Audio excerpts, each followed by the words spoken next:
La impresionante cúpula de la Basílica de San Pedro, levantada en 1590 sobre planos de Miguel Ángel, simboliza por su sólida armonía la espléndida orientación que el Concilio de Trento estaba imprimiendo a la vida de la Iglesia. No trajo una revolución, pero sí una nueva luz sobre los puntos controvertidos por los protestantes y un renacer de la vida religiosa que daría abundantes frutos de santidad durante un siglo. Los concilios anteriores de Constanza y Letrán habían aprobado reformas, pero no llegaron a ponerse en práctica adecuadamente. Muchas de ellas quedaron en papel mojado. No fue así después de Trento. Los papas ejercieron toda su autoridad para que los decretos conciliares se aplicaran en todo el orbe católico. Y fueron secundados por obispos, sacerdotes, órdenes religiosas e incluso gobernantes.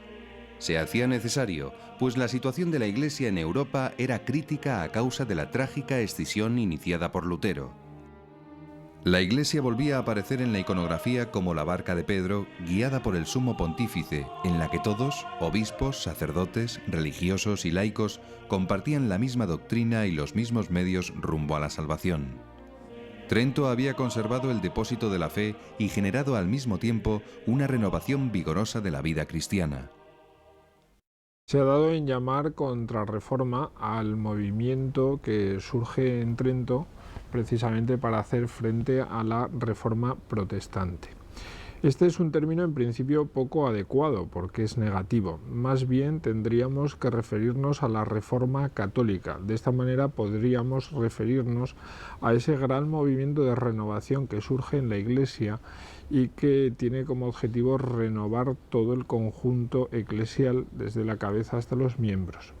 Es un término mucho más positivo y además de esta manera podríamos englobar quizás esas dos fases que se pueden diferenciar. Una primera que es anterior a Trento y otra que surge a partir de Trento y que sería propiamente lo que se ha dado en llamar Contrarreforma. Estas dos fases de hecho tendrían varios elementos comunes.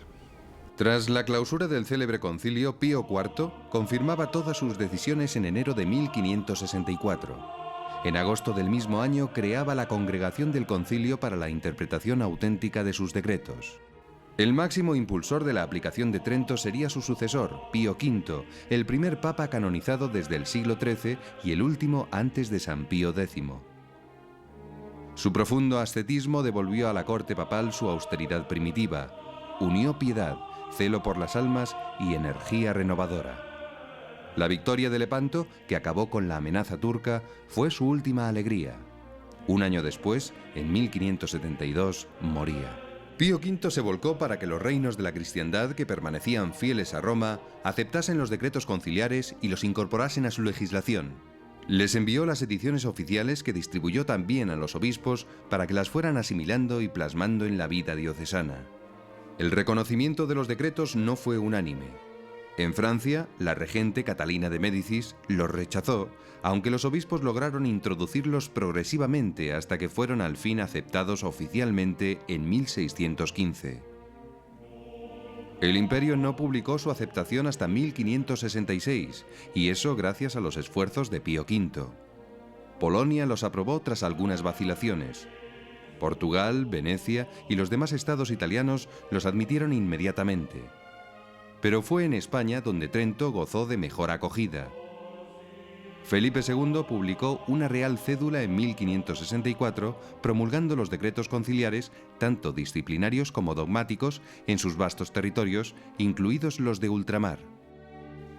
Uno de los frutos del concilio fue la nueva versión del Misal romano. Publicada en 1570, estuvo vigente en toda la Iglesia durante 4 siglos, hasta el nuevo texto aprobado por Pablo VI tras el Concilio Vaticano II. Pero la obra maestra y compendio grandioso de la doctrina conciliar fue el Catecismo romano, destinado a los párrocos. Se le llamó también Catecismo de Pío V, porque fue este santo papa quien lo aprobó y publicó en 1566. Este célebre catecismo tridentino, de más de 600 páginas en versión bilingüe latino-castellana, se estructura en 4 partes: el credo, los sacramentos, el decálogo y el Padre Nuestro.